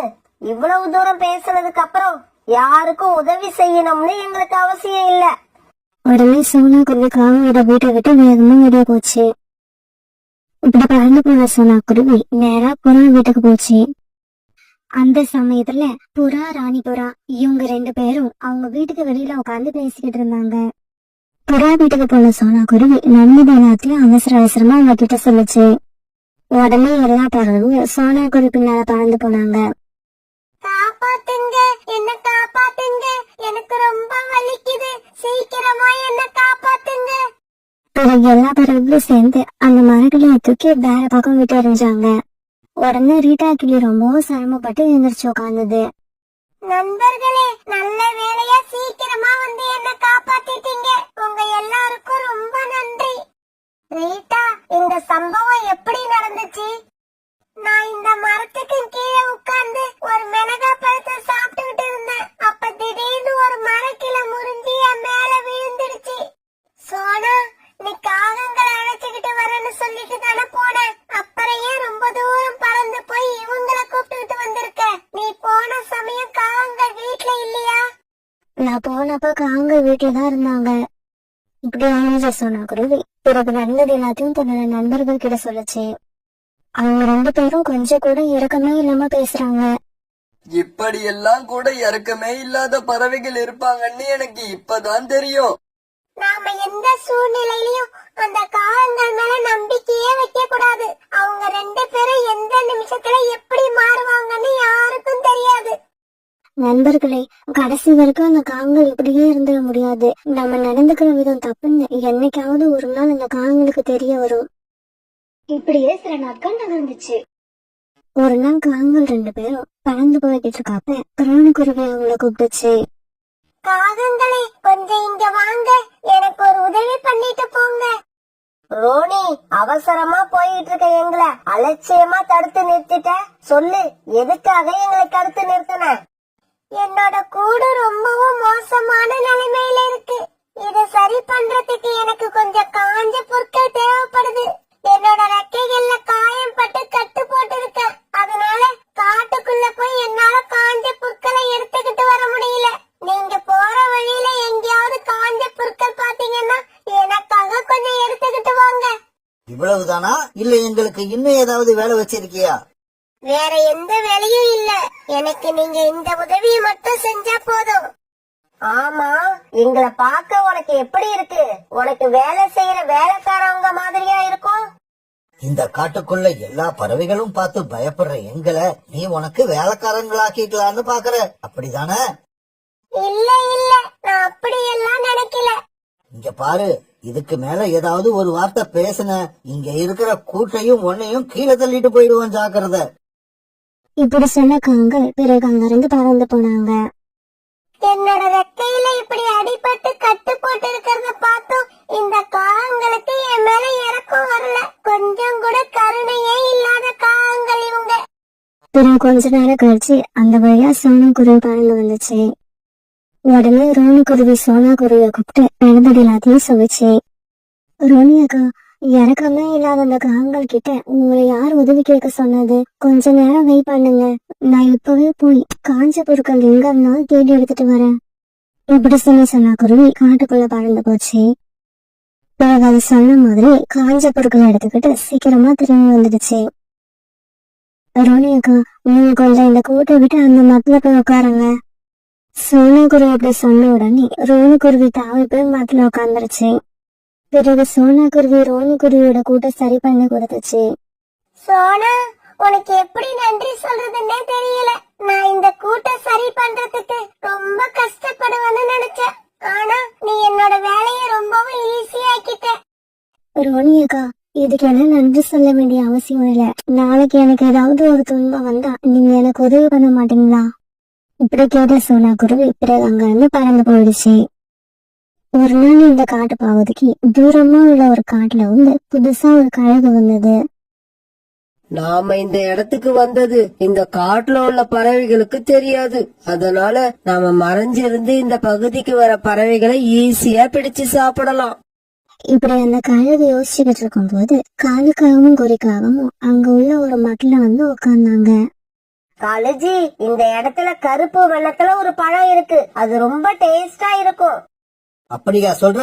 அந்த பழத்தை நான் இதுவரைக்கும் சாப்பிட்டதே இல்ல. நானே போன வாரம் தான் அந்த பழத்தை கண்டுபிடிச்சேன். இன்னைக்கு பழுத்து இருந்தா நம்ம 2 பேரும் சேர்ந்து சாப்பிடுவோம். காலுக்காகவும் கோரிக்காகவும் இப்படி பேசிக்கிட்டு இருக்கும் போது வேகமா பறந்து வந்த அந்த கழுகு கோரிக்காகத்தை பிடிச்சு கீழே தள்ளி மேல ஏறி உட்கார்ந்துருச்சு. புதுசா ஒரு கழுகு வந்து கோரிக்காகத்தை பிடிச்சத பார்த்த காலுக்காகவும் அங்க இருந்து வேகமா பறந்து போயிடுச்சு. காலேஜி, காலேஜி, என்ன காப்பாத்துங்க, என்ன காப்பாத்துங்க. கோரி, என்னால இந்த கழுகை ஒண்ணும் பண்ண முடியாது. நான் போய் இன்னும் யாரையாவது அழைச்சுக்கிட்டு வரேன். இப்படி சொன்ன காலுக்காகவும் யாரையாவது உதவிக்கு கூப்பிடறதுக்காக பறந்து போச்சு. அந்த சமயம் அந்த கழுகு கோரிக்காகத்தை ஒரு மரத்துல கட்டி போட்டுது. பிறகு கோரிக்காகத்தை சமைக்கிறதுக்காக அடுப்பை பத்த வச்சு அதுல ஒரு பெரிய பாத்திரத்துல வெந்நீர் சுட வச்சது. ஏய் காகமே, ஏன் அழுதுகிட்டு இருக்க? அழாத. என்னோட பசி இன்னைக்கு அடங்க போகுது. அத நினைச்சு சந்தோஷப்படு. ரீட்டா, ரீட்டா, என்னோட மனைவி உயிருக்கு ஆபத்து. கோரிய ஒரு கழுகு தூக்கிக்கிட்டு போயிடுச்சு. சீக்கிரமா வந்து கோரிய காப்பாத்து. காலு, தலைவலியும் காய்ச்சலும் தனக்கு வந்தாதான் தெரியும். நீயும் உன்னோட மனைவியும் தான் ரொம்ப வலிமையான பறவைகளாச்சே. அப்புறம் எதுக்காக அடுத்தவங்க உதவியை கேக்குறீங்க? ரீட்டா, பிளீஸ், இப்ப பேசுறதுக்கெல்லாம் நேரம் இல்ல. சீக்கிரம் என் கூட வா. அதையேதான் நானும் சொல்றேன். உங்க கூட பேசுறதுக்கு எனக்கு நேரம் இல்ல. நிறைய வேலை இருக்கு. இப்படி சொன்ன ரீட்டாய்கிளி அங்க இருந்து பறந்து போயிடுச்சு. பிறகு காலுக்காக புறா ரோனி குருவி இவங்க எல்லார்கிட்டயும் போய் உதவி கேட்டு பார்த்தது. ஆனா யாருமே காலுக்காகத்துக்கு உதவி செய்யல. உடனே காலுக்காக அழுதுகிட்டு சோனா குருவி வீட்டுக்கு போச்சு.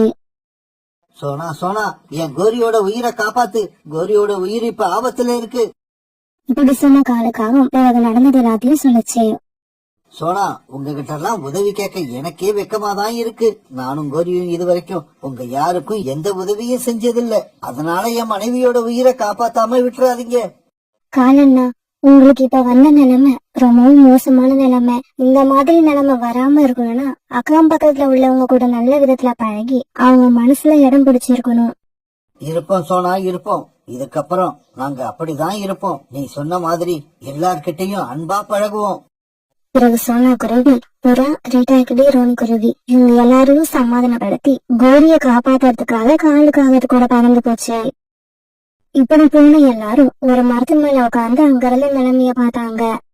இங்க பாருங்க, ஒரு பெரிய கல்லை எடுத்துக்கிட்டு வந்து அந்த பாத்திரத்துல போட்டா அந்த பாத்திரத்துல உள்ள வெந்நீர் கொட்டி அந்த கழுகு கண்டிப்பா இறந்துரும். உடனே எல்லாரும் புறாவோட யோசனைப்படி ஒரு பெரிய கல்லை தூக்கி கொண்டு வந்தாங்க. பிறகு அந்த கல்லை மேல இருந்து அந்த பாத்திரத்துல போட்டாங்க. அந்த பாத்திரத்துல இருந்த வெந்நீர் மேல கொட்டினதால அந்த கழுகு அந்த இடத்துலயே துடிச்சு இறந்து போச்சு. நண்பர்களே, எனக்காக எல்லாரும் ஒண்ணு சேர்ந்து வந்ததுக்கு ரொம்பவும் நன்றி. எல்லாரும் ஒத்துமையா இருந்தா எதையும் சாதிக்கலாம்னு என்னோட புத்திக்கு புரிய வச்சுட்டீங்க. கோரிக்காகத்தை கட்டியிருந்த கைத்தை அவுத்து விட்டு அதை விடுதலை பண்ணினாங்க. பிறகு எல்லாரும் சந்தோஷமா அந்த இடத்த விட்டு கிளம்பி அவங்களோட வீடுகளை நோக்கி பறக்க ஆரம்பிச்சாங்க.